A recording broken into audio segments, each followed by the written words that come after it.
નમસ્કાર ખેડૂત મિત્રો। ઘણા બધા ખેડૂત મિત્રોને એવો પ્રશ્ન હોય કે મગફળી હોય કે બીજા પાકની અંદર આ માઇકો અમૃત ક્યારે આપવું, મતલબ માઇકો રાજા ક્યારે આપવું।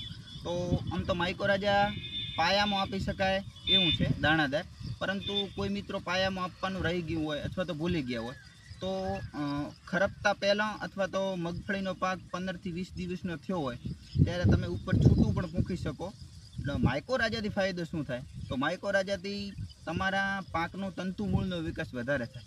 જેટલો તંતુમૂળ વધારે એટલે એની મજબૂતાઈ વધારે, અને જમીનમાં પડેલા અલભ્ય તત્વો મતલબ જે કામ નથી કરતા એવા ખાતરો હોય, સડેલા દાંઠા હોય કે સડેલા સેન્દ્રિય પદાર્થો કે ખાતર હોય તો એને ખેંચી એને મૂળ સુધી લાવે અને કામે લગાડે।